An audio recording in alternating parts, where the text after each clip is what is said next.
estarmos aqui falando da parte do Senhor. Quero louvar e agradecer ao Senhor pela vida da pastora Juliana, pastor Sandro, por cada um de vocês que estão aqui, amém? Amém! Louvado seja o nome do Senhor. Está aqui me acompanhando meu irmão no nosso ministério, nosso irmão evangelista Eduardo. A gente vai falar de restauração. Eis ali uma restauração viva. 20 e tantos anos na presença do Senhor. O Senhor resgatou ele do mundo, perdido. O Senhor hoje faz como príncipe, assentando, em meio a príncipes. Eu congrego no Ministério Redondo do Senhor, sou serva, viu, pastor? Fique em paz. Congrego ali desde os meus 15 anos de idade. Sirvo ao Senhor como missionária na igreja, mas sou serva. Aquilo que o Senhor coloca, irmãos, agora pensa alguém que é apaixonado por falar. Mulher já gosta de falar, não é assim? Quando é para falar do Senhor, então eu fico maravilhado. Então, louvo a Deus por essa oportunidade, por você que se dispôs a estar aqui adorando ao Senhor, e que o Senhor possa acrescentar com certeza uma palavra no seu coração.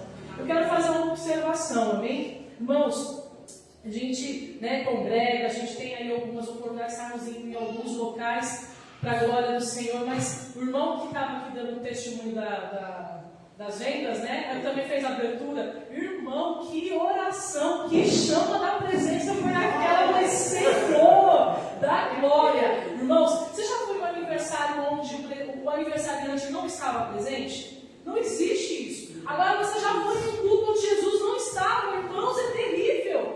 Porque você tem aquele desejo de querer estar na presença, sem que você não sente a presença daquele que aquilo que você veio para adorar, para bendizer. Então, irmão, Deus abençoe o ministério de louvor, amém? Que o Senhor continue fazendo vocês crescerem nessa terra.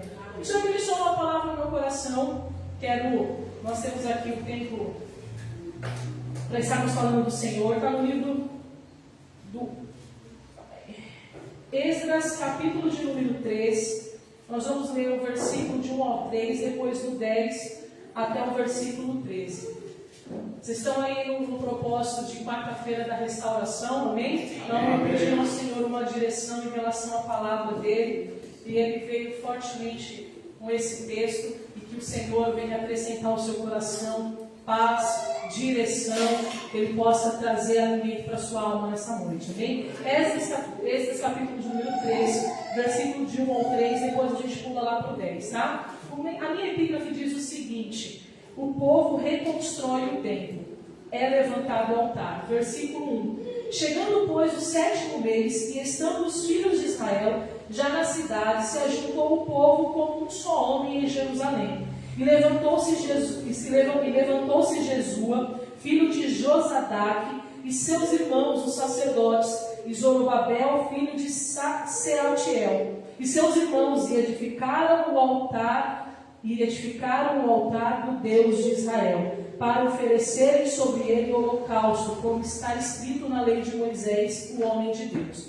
Versículo de número 10 diz assim, do mesmo capítulo: quando, pois, os edificadores lançaram os alicerces do templo do Senhor, então apresentaram-se os sacerdotes, já parlamentados e com trombetas, e os levitas, filhos de Asaf, com saltérios, para louvarem ao Senhor, conforme a instituição de Davi, rei de Israel. Versículo 11: e cantavam revezes, louvando e celebrando ao Senhor, porque é bom, porque a sua benignidade dura para sempre sobre Israel. E todo o povo jubilou com grande júbilo, quando louvou o Senhor pela fundação da casa do Senhor. Versículo 12: porém muitos dos sacerdotes e levitas, chefes dos pais já velhos, que viram a primeira casa sobre o seu fundamento, vendo perante os seus olhos esta casa, choraram em alta voz, mas muitos levantaram as vozes com júbilo e com alegria, de maneira que não discernia o povo as vozes de alegria das vozes de choro do povo, porque o povo jubilava com tão grande júbilo que as vozes se ouviam de muito longe. Bem, você pode dar uma forte salva de palmas.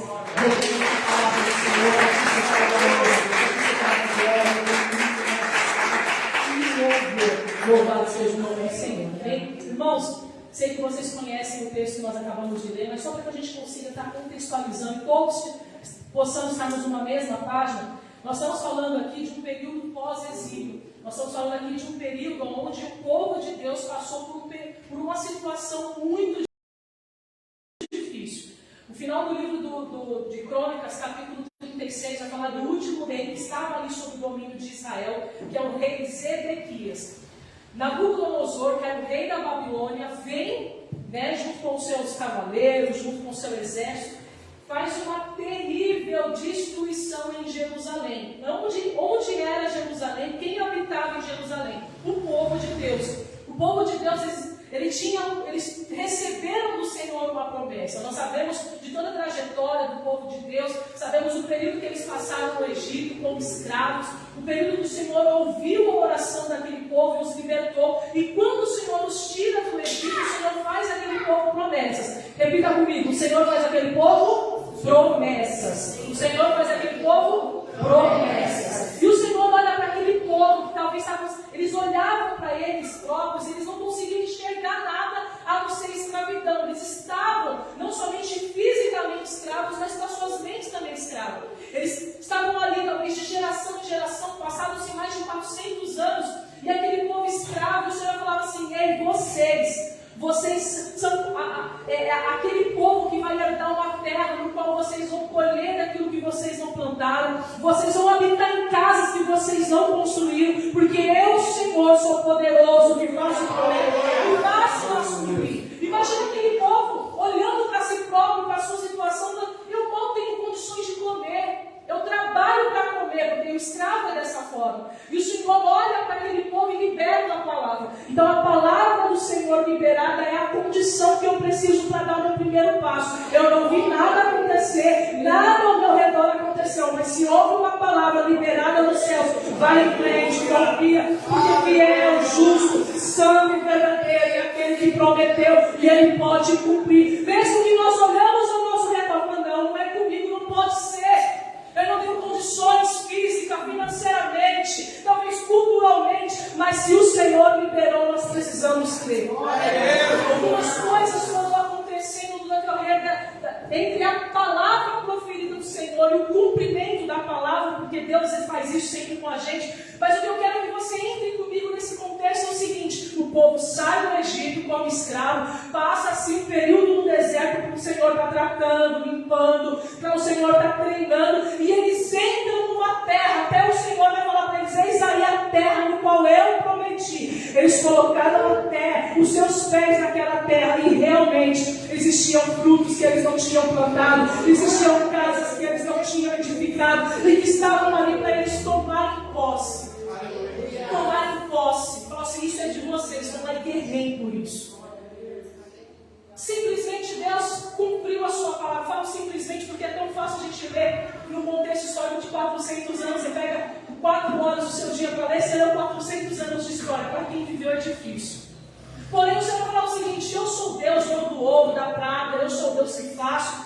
Porém, eu deixo uma determinação para vocês: sejam só meus. Não se prostrem a outros deuses. Não se contaminem com outras nações. Eu quero vocês para mim. Foi para isso que eu fiz vocês. Não foi simplesmente para vocês habitarem, serem ricos, pela que nem a irmã pagarem de gatinho por aí. Não. Foi para que vocês tivessem uma vida de relacionamento comigo. Por isso que Deus, nós vamos olhar que nós temos um Deus que é ciumento. Não é porque Ele fala: puxa, eu não quero que você chame outro de pai. Eu não quero que você simplesmente divida a minha glória com o outro, porque eu sou o seu Deus, eu sou o seu Pai. E foi para isso que eu te formei, para que você venha se relacionar comigo. Enquanto você estiver junto a mim, enquanto você tiver relacionamento é diferente de nós acessarmos algo ou alguém quando nós temos necessidade. Eu lembro quando eu era mais jovem, eu sempre tive uma afinidade muito maior com a minha mãe, talvez por ser mulher, enfim. Só eu e meu irmão, um pouquinho mais novo. Mas todas as vezes que eu queria algo do meu pai, todas as vezes que eu tinha algum tipo de necessidade, eu me aproximava dele de uma forma diferente. Ao ponto que ele falava: pode falar o que você quer. Porque o meu trato com ele era diferente do que eu tinha com a minha mãe. E muitas vezes nós tratamos Deus da mesma forma. Nós nos relacionamos ou achamos muitas vezes que nos relacionamos com Deus, mas é simplesmente por causa das minhas necessidades, por aquilo que eu quero, por aquilo que eu almejo. E o Senhor fala: ei, eu posso todas as coisas, meu é o ouro, meu é a prata, mas se você estiver na minha presença só pelo que você precisa, no dia que eu suprir a sua necessidade, você some. E Deus fala: não é para isso, foi por um relacionamento vivo, fiel e duradouro que eu fiz você, para que eu proporciono tudo que você tem na sua vida. E o povo ouviu a voz do Senhor. É muito bom receber bênçãos da parte de Deus. É muito bom ser agraciada com a provisão de Deus, com o milagre do Senhor. Você testemunha, outras pessoas são edificadas, você é edificado. Mas Deus falou, não se aparte, não se distancie de mim, porque se isso acontecer, é voluntário, vocês vão virar as costas. E aí o Senhor dá ali a eles algumas diretrizes do que começaria a acontecer. Vocês não terão bênçãos, vocês não serão prósperos. Como João fala no capítulo 15, eu sou a videira verdadeira e vós sois os ramos. Sem estar em mim, ó varas, nós somos as varas, os ramos, vocês nada podeis fazer. E de repente aqueles homens começam a se engrandecer, começam a se ficar maravilhados com as nações, talvez com a cultura da terra, com as mulheres daquela terra, e eles começam a fazer justamente aquilo que o Senhor não havia falado que eles não deveriam fazer. Os homens começam a se prostituírem, começam a ir atrás de outros deuses, a cultura deles começa a ser misturada com a cultura daqueles outros homens. Deus, na sua infinita misericórdia, faz o quê? Levanta profetas, homens de Deus, fala, povo de Israel, povo de Deus, se conserta. Deus não quer isso para vocês, Deus tem um futuro para vocês. Deus sempre faz, quando Ele vai fazer algo, Ele sempre traz uma palavra antes disso. Ele sempre vem anunciando o que Ele quer, o que Ele deseja de nós. Enfim, o povo teve a oportunidade de ouvir, pastora Juliana. O povo teve a oportunidade de ver os mistérios e as maravilhas do Senhor. Deus, na sua infinita misericórdia, ainda mandava palavras e falava, olha, se atente, vai chegar um período que se vocês continuarem dessa forma, a minha justiça, a minha mão vai vir sobre vocês. Eu acredito que Deus, acredito não é certeza, Deus já conhece o nosso fim e o nosso começo. Ele sabia que mesmo dando essa oportunidade do povo ouvir a palavra, do povo ser instruído pelos profetas, pela própria palavra do Senhor, o povo mesmo assim estaria com seu coração endurecido, e a mão e a justiça do Senhor viria. Nesse capítulo 36 que eu falei de 2 Crônicas, o povo Deus imagina que o cálice da ira do Senhor já havia transbordado. O povo já estava ali, Deus já estava praticando a sua justiça. E era necessário o próprio Deus, através de Isaías, através de Jeremias, através do profeta Ezequiel, falar o seguinte, eu sou o Senhor que levantarei uma nação para que possa vir contra vocês. Não porque eu tenho prazer em humilhar vocês, não porque eu tenho prazer em machucar, mas é para que vocês possam acordar e despertar ao povo meu. Porque vocês são meninas dos meus olhos, e todo o tempo Deus exortando e trazendo a palavra. E o povo endurecendo o coração, fechando os ouvidos e os olhos para a palavra do Senhor. Muito bem, Nabucodonosor, levantado pelo Senhor, o rei de uma outra nação, com outras culturas, que adoravam outros deuses, se levanta e vai contra o povo de Jerusalém. Ele invade a cidade. Que cidade era essa? Era uma cidade fortificada, uma cidade murada, uma cidade que as pessoas olhavam como o próprio Davi, um rei de guerra. Ele fala o seguinte, olha, o Senhor é o Senhor dos exércitos, porém ele fala que Jerusalém é o local da sua habitação. Imagina que cidade era essa, pastores e irmãos. Era uma cidade que as cidades circunvizinhas olhavam e admiravam. Existe Deus em Israel, Deus habita no meio de Israel. Olha que povo diferenciado, porque o Deus dele é com eles. O Deus dele nós não podemos ver, mas nós vemos com as atitudes, porque o Deus dele é um Deus vivo. E eles serviam outros deuses de paus de pedra, mas Israel não tinha vista nem imagem, mas todos sabiam que em Israel existia um Deus vivo, um Deus poderoso. De repente, aquela glória daquela cidade, o que acontece? Ruína, as casas queimadas, o templo de adoração ao Senhor queimado, os utensílios da casa de Deus todos levados e transportados para a Babilônia. Deus, na sua infinita misericórdia, já falava ao povo, olha, isso vai acontecer, mas isso não vai ser o fim da trajetória de vocês. Deus está falando, vai existir um tempo, vocês vão precisar passar por isso, mas após um período de 70 anos, eu sou o Senhor que restauro, que dou vida, que levanta. Isso seria uma palavra muito boa, mas 70 anos deveriam ser passados.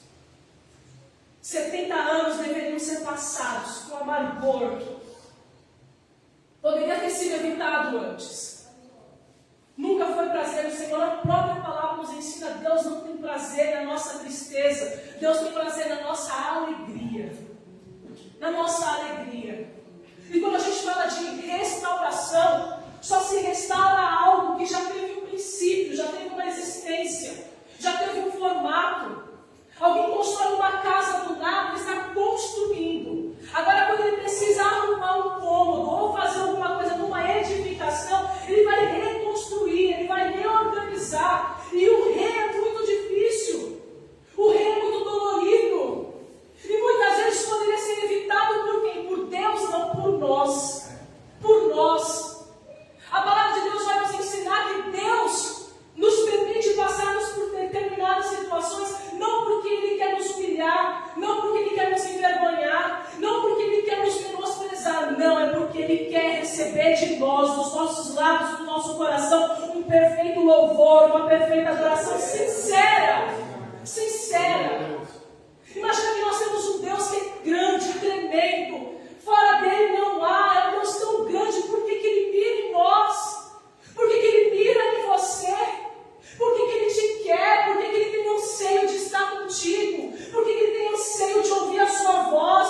Por que Ele tem anseio de receber nos seus lábios a adoração? Salmos 3 vai falar que pouco menores do que os anjos o Senhor nos criou. Mas ao anjo Ele fala: vai e abençoa, o anjo vai e abençoa. Ao anjo Ele fala: vai e desce o cajado, o anjo vai e desce o cajado. Ao homem Ele fala: você tem o livre-arbítrio de me adorar. Por isso, quando nós levantamos as nossas mãos, o nosso coração e adoramos ao Senhor, Ele fala: esse é o louvor, essa é a adoração que eu recebo. Por quê? Eu não mandei, eu pedi, e Ele tem a liberdade de fazer quando Ele faz.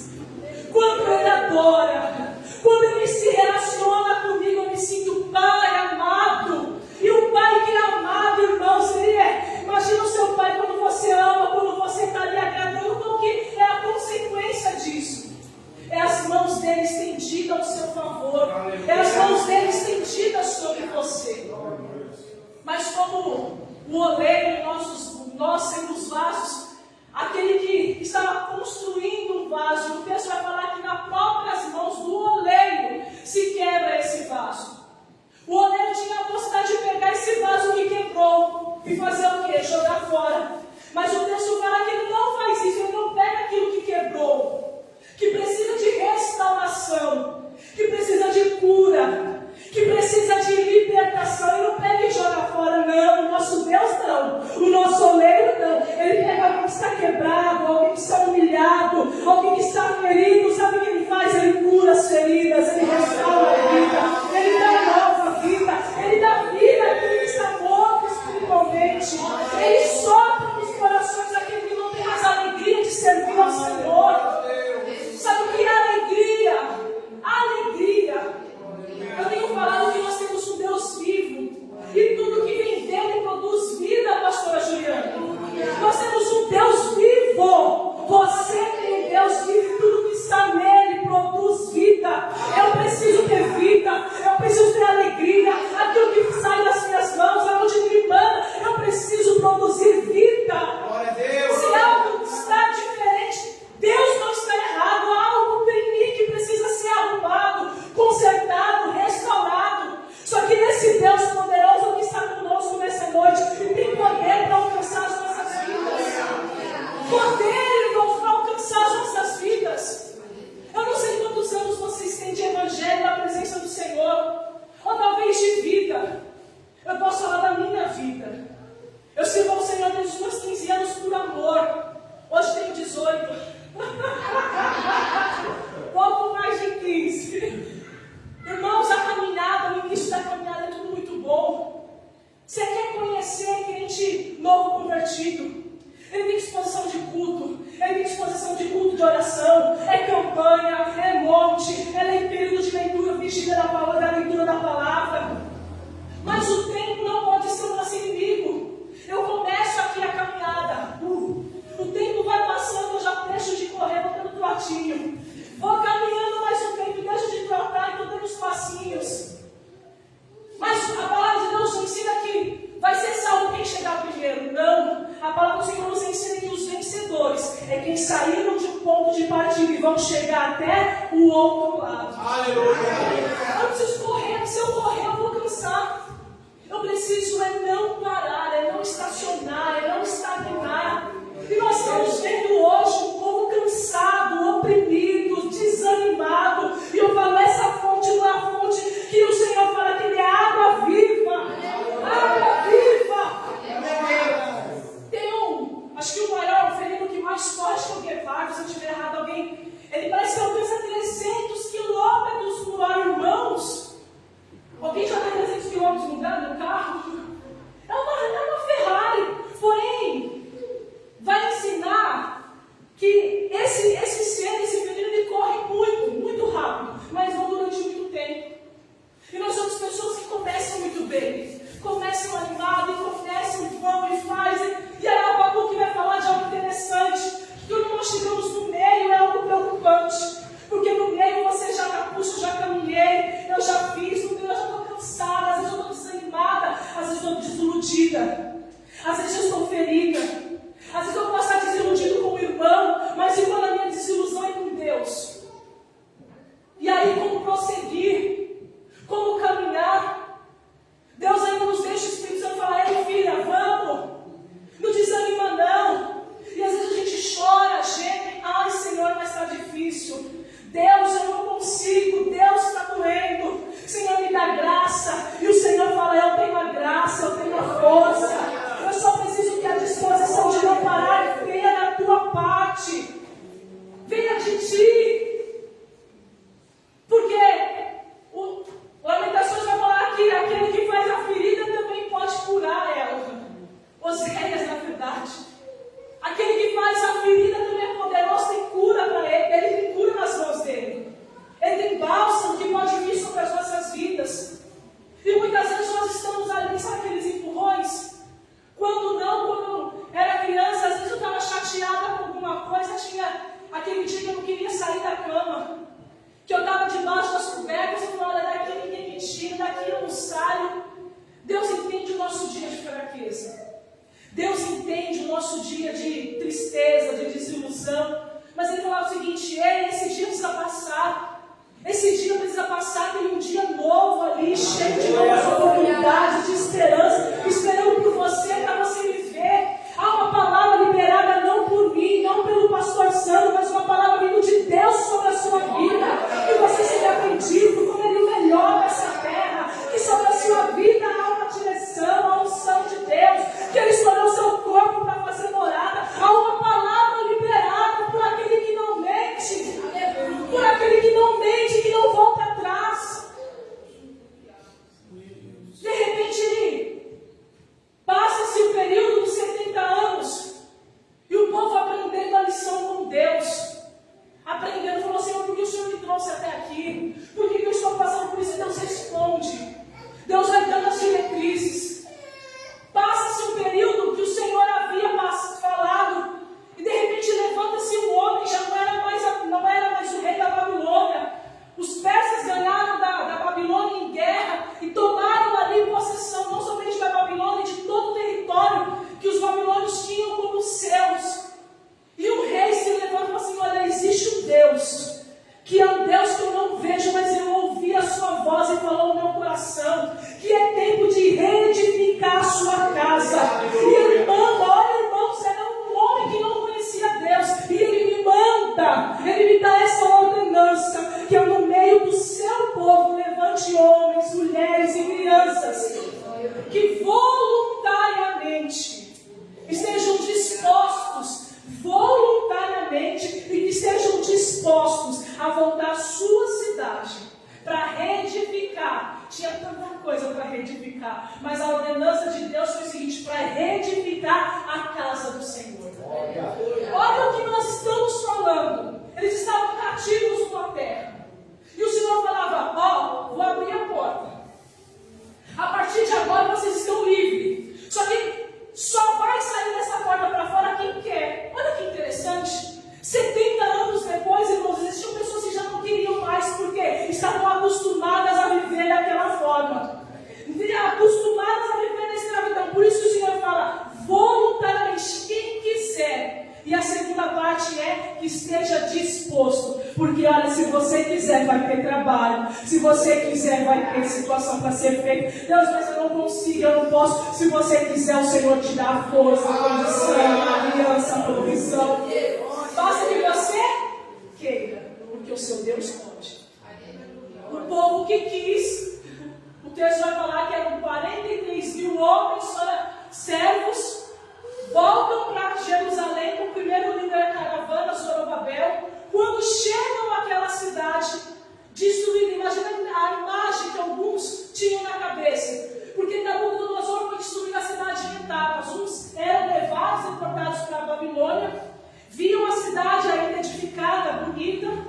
Os últimos, aqueles que não morreram à espada, foram transportados para a Babilônia. Quando chegaram naquela cidade, 70 anos depois, o que eles viram? Ruínas. Ruínas. Eles estavam novamente voltando para Jerusalém. A palavra de Deus foi liberada. Vocês vão ser livres depois de 70 anos. Quando eles chegam naquela cidade, muito diferente da primeira vez que eles entraram. A cidade construída, bonita, com árvores frutíferas, com casas edificadas. Eles entram naquela cidade e o que eles encontram? Pedras sobre pedras. Casas destruídas, a casa do Senhor queimada. E eles talvez, aqueles que já conheciam, alguns nasceram na Babilônia, outros nem se lembravam mais, mas os que conheciam, imagina no seu coração como estava. Nós tínhamos e não dávamos valor. Nós tínhamos e nós não agradecemos da forma que devia ser agradecido. Nós tínhamos e não valorizamos. Agora, nós queremos com toda a nossa força. Porém, nós teremos que fazer o quê? Arregaçar as mangas e trabalhar. Eles poderiam ter começado pela casa deles. Eles poderiam ter começado por tantas outras coisas. O texto no qual eu li fala o seguinte: nós sabemos por que nós passamos por isso. Porque nós havíamos abandonado o relacionamento com o nosso Deus.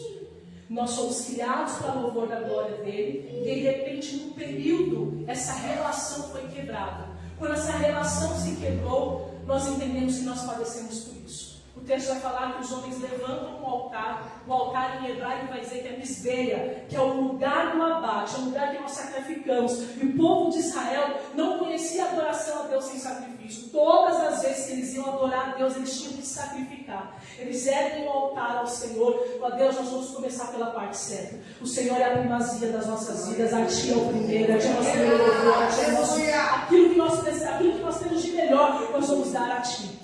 O texto vai falar que em meio àquela bagunça, que muitas vezes a gente não sabe para onde ir, qual que é a direção? A direção certa é o seguinte: pare, ore a Deus, entregue nas mãos do Senhor, que Ele vai te direcionar o que vai fazer.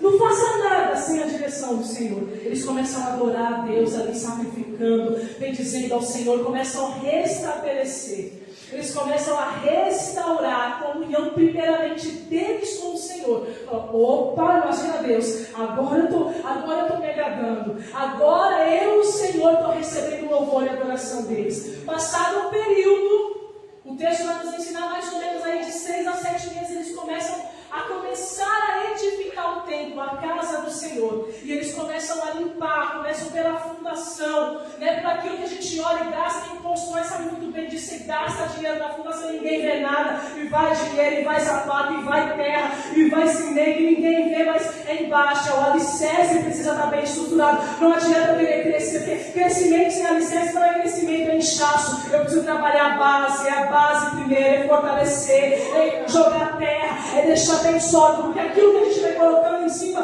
começa a crescer e crescer com qualidade.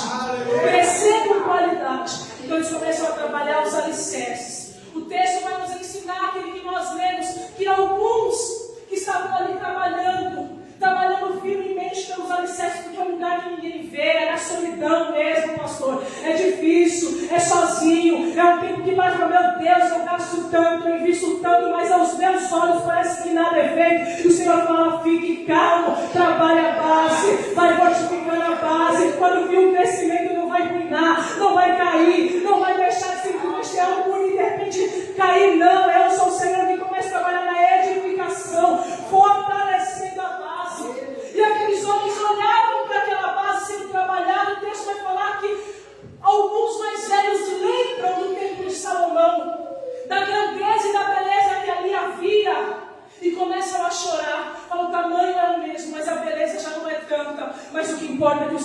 permitiu retornarmos e recomeçarmos. Outros já olham, tipo assim, olha, a cidade ainda não está bonita, o templo ainda não está edificado, mas eu já sou tão grato a Deus pelo pouco que o Senhor está me permitindo viver, que eles choravam e cantavam, que de longe ouviam a voz misturada de alegria, de gozo e de canto, sabendo valorizar os primeiros passos, sabendo valorizar aquilo que é pequeno, mas na presença do Senhor, Senhor, eu sei que o Senhor vai me dar vitória, eu sei que o Senhor vai me dar graça, eu sei que o Senhor vai permitir eu passar por isso, e o seu nome vai ser glorificado.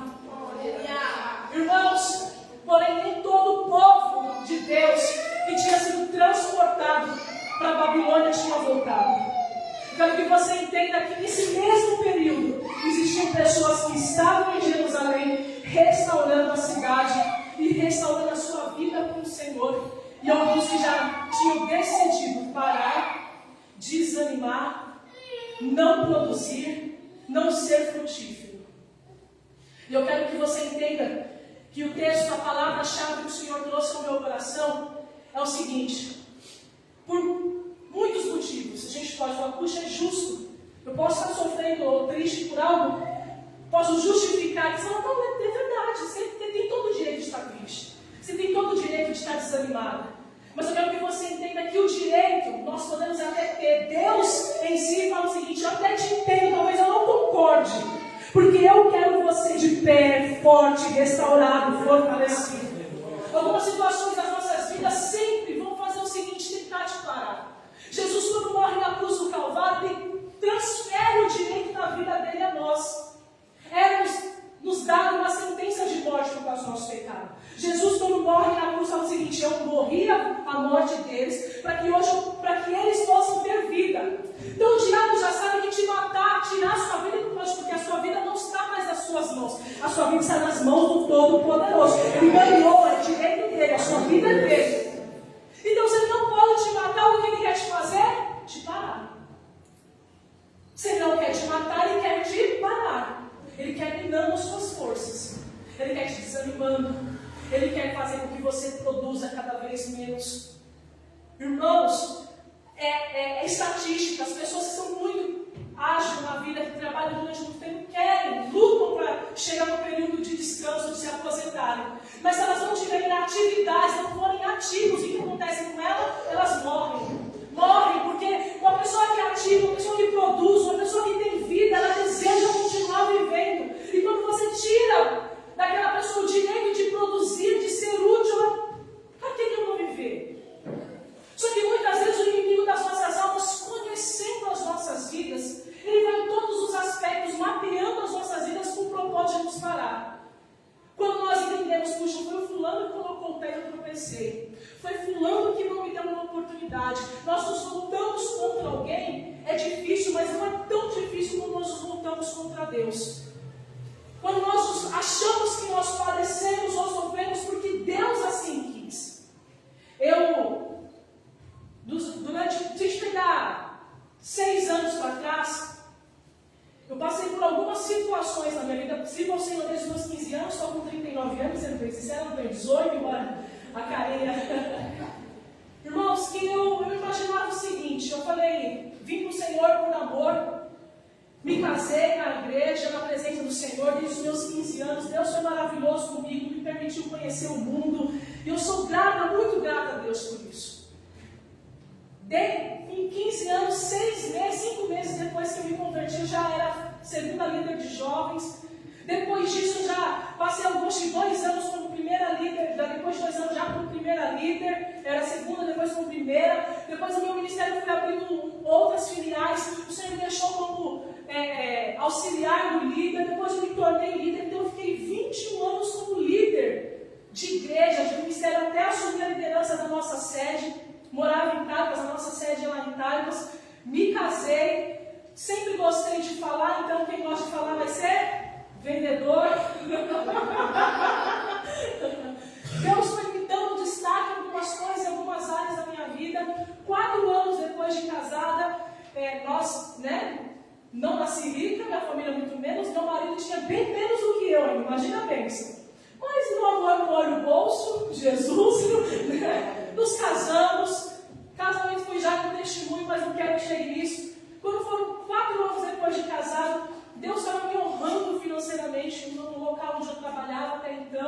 Meu esposo estava muito bem financeiramente, pastora Juliana. Nós tínhamos assim, nós não temos filhos até hoje, estamos aguardando no Senhor.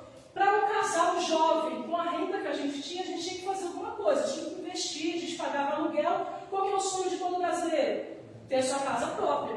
Irmãos, para quem não é cristão, tomar a atitude de comprar uma casa, ele já vai pedir a Deus. Deus me direciona, Senhor. Imagina, a gente que é crente. Fala, Senhor, olha, dá a casa, vai. Eu quero que você entenda que a gente não tomou uma atitude sem pensar. Nós tomamos uma atitude baseada numa direção, numa palavra do Senhor.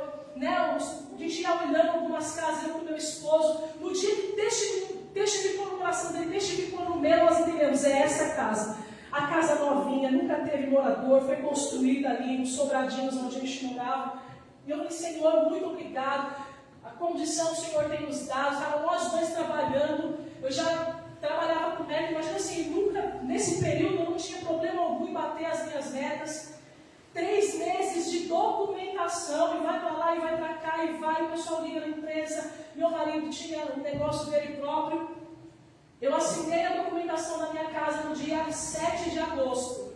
No dia 15 eu fui demitida. 15 eu fui demitida. Bom, todo o recurso que eu tinha de fundo de garantia eu dei na casa. O que eu ia ter se eu saísse dali seria a rescisão, o período, aquela coisa toda. Eu falei, tá bom, meu marido fica em paz, estou trabalhando. Até então ele vai assumir, né? E de repente, daqui a pouco você começa a trabalhar novamente. Tá ok, nos mudamos para a nossa casa, aquela alegria toda. 30 dias depois, meu marido trabalhava com uma rádio táxi nessa época.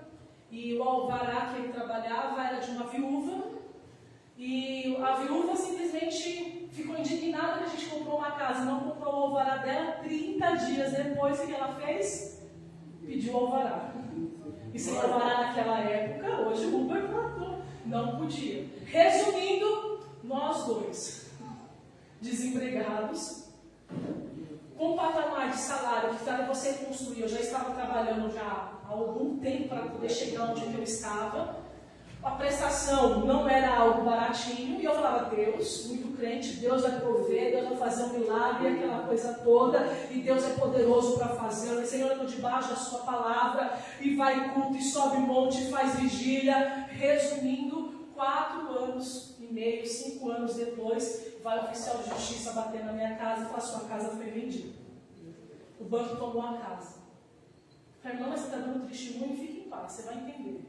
Eu falei, Senhor, mas eu estou sua serva, eu não aceito, que vergonha. Voltamos a trabalhar, eu fiquei 4 anos desempregada, meu esposo, não foi isso, mas, irmãos, para estar onde nós estamos, onde Deus havia nos colocado, ia passar por um processo que não era conseguir um outro emprego no outro mês para conseguir pagar a prestação.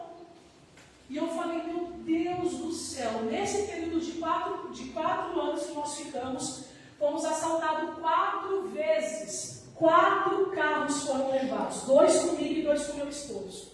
Na porta de casa, a mulher, minha vizinha falou assim, Priscila, eu moro aqui há 30 anos, nunca ninguém foi assaltado. Eu falei, Deus, que exposição é essa?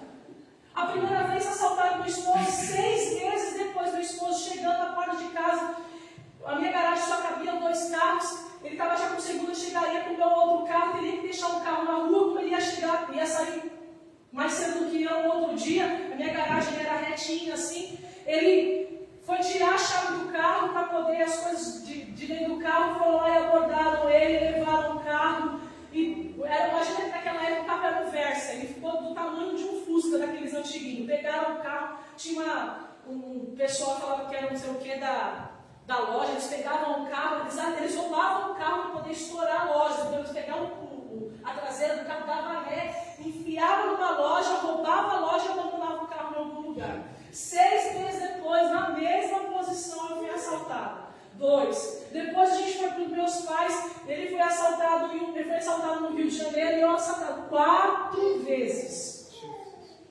E eu falava, Deus, e eu já sabendo que o problema da casa não ia estourar. Os 4 carros Deus fez restaurar, depois de foi um ano que roubou e voltou, depois... Sei que os carros foram voltando. Eu falei, opa, aquilo me enchia de esperança. Então, se os carros voltaram, a casa também vai estar. Resumindo, 4 anos depois, eu estava pegando as minhas coisas, 5 anos depois, ele estava pegando as minhas coisas, eu tinha 48 horas para sair da minha casa. 48 horas. Tive que fazer uma mudança, tive que procurar uma casa, a coisa mais rápida do mundo. O problema não é a mudança, todos nós mudamos. Porque eu saí da minha casa, não pegava aluguel, e fui para a minha casa própria, era mudança. E era um ato de muita alegria. Só que aquela mudança era algo de muita tristeza, de vergonha. Eu falava, Deus, não deixa vocês me perguntar nada. Senhor, me esconde. Mas quanto mais eu pedia para Deus me esconder, que Deus fazia? Ele me escancarava. Na hora da correria, aquela coisa toda, eu encontrei uma casa na rua da igreja que eu moro, próximo de onde era a minha casa. Passado-se um ano, depois a gente veio no período onde todos nós conhecemos, período da pandemia. Eu comecei a ficar trabalhando 100% em casa, meu esposo indo trabalhar, um dia sim, um dia não. Um dia depois, mais ou menos, foi exatamente a 4 de abril, os meus pais são idosos, moram ainda em Itália, mas eu falei, não sai daí, eu vou aí até vocês, vou na feira, compro alguma coisa e deixo aí para vocês. Saí de casa no sábado de pandemia, 10h30 da manhã, quando foi 1h30 da tarde, a rua hoje que eu moro, é uma rua que eu estou ali nela, né, há 22 anos, 25 anos, eu da minha conversão, tem a nossa igreja filial, está lá, o meu pastor, a sua esposa, todo mundo mora lá. Eu conheço hoje adolescentes que eu vi na barriga da mãe, qualquer lugar do mundo que eu poderia imaginar. Vão me assaltar? Não, porque as pessoas me conhecem, sabem quem eu sou, sabem que eu sou da igreja. 1h30 da tarde, um dia de pandemia, as câmeras estão mostrando para um carro na frente da minha casa. Abro o portão da minha casa, como se tivesse a chave de casa, ele leva todos os meus eletrônicos, celular, televisão, computador. Quando me ligaram, eu falei, você está de brincadeira? Não, eu falei, estão brincando comigo, estão passando trote, correm. E quando eu cheguei, a minha casa revirada. Esse dia eu parei e falei, Senhor, eu mal curei uma ferida que está aqui. E o Senhor está me permitindo passar tanta coisa, me dá uma direção, o que está acontecendo, irmãos? Eu fiz uma oração dentro do meu quarto porque eu não tinha paz. Uma folha seca que passava no quintal de casa, pastor Sandro, eu já imaginava que eles estão voltando. Eles sabem que tem dentro da minha casa, eles vão levar novamente. Alguns dias antes, eu tinha pregado numa live, Deus tinha ligado numa palavra e falou o seguinte, o seu Deus é um Deus que não dorme, que não bosqueneja, os olhos dele estão sempre sobre você. Eu fechei a porta do meu quarto, pedi para o meu esposo sair e falei, deixa que agora eu com o Senhor. Eu falava, Deus, eu falei aos homens e eu creio que o Senhor não dorme, que os seus olhos não se fecham. As pessoas vão perguntar onde estão, meu Deus, porque o que é isso, irmãos? Isso foi seguido. Isso foi uma sequência, intervalo de meses, de dias, isso ia acontecendo. E eu falei, Senhor, dormiu? O Senhor piscou? Porque se o Senhor quisesse, o Senhor teria me livrado disso tudo. Eu comecei. Porém, das duas, uma, ou eu estou falha diante da tua presença, ou o Senhor não me ama. Que era justamente o que o diabo queria. Era justamente ter a dúvida e o questionamento do amor e da paternidade que o nosso Deus tem a respeito das nossas vidas. Eu falei, Senhor, me tiraram a casa e continuei te louvando, te adorando, pregando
sou homem, nem menino, para que você possa me tratar dessa forma. Se eu instituir a lei da restituição, que quem tirasse tinha que dar um quinto a mais. Eu sou Deus e na restituição faço abundar, faço prosperar. Irmãos, o que eu vivi em 6 anos, talvez em 5 anos, talvez de desespero, de dor, Deus na pandemia, depois desse ato, me fez viver coisas sobrenaturais da parte dele. De restauração, de restituição, de cuidado, de zelo do Senhor. Quando eu entrei quebrada, envergonhada, doída, porque só conhece a dor quem está com a ferida, só conhece a dor quem está passando por algo. Só que eu fui diante daquele que poderia fazer a minha dor cessar, a minha situação mudar, o meu cativeiro mudar. Eu falei: Senhor, eu sei que o Senhor pode. Não estou entendendo o que eu estou passando, mas eu sei que o Senhor pode. E Deus se levantou com o seu braço forte ao meu favor. E eu me recordo, para a gente estar finalizando, que Deus, fazendo o povo de Israel já perto para entrar na terra prometida, através de Moisés, 40 anos no deserto, sol, frio, algumas dificuldades, outras necessidades. Deus fala através de Moisés: eu, Senhor, te atraí, te levei ao deserto, não para te humilhar. Você teve sede, você teve fome, você teve frio, mas os seus pés e os seus não se incharam, a sua roupa não faltou, a água para você no deserto não teve dias que você não teve como tomar. Você pediu pão, eu trouxe pão. Você pediu carne, eu trouxe carne. O sol doía, o frio incomodava, mas eu, o Senhor, permiti tudo isso. Sabe para quê? Para ver o que tinha no seu coração. Para entender o que tinha no seu coração. Para que você possa entender que não, nem só de pão vive o homem. E aí eu volto por aquilo que eu comecei a pregar, mais de toda palavra liberada da parte de Deus. Talvez a sua realidade hoje não condiz com aquilo que Deus tem falado a seu respeito, mas eu vim nessa noite trazer uma palavra do Senhor ao seu coração. Mesmo que você não esteja vendo, mesmo que talvez você esteja distante, creia que o Deus da restauração, da restituição, é aquele que alcançou, ele vai continuar alcançando as nossas vidas.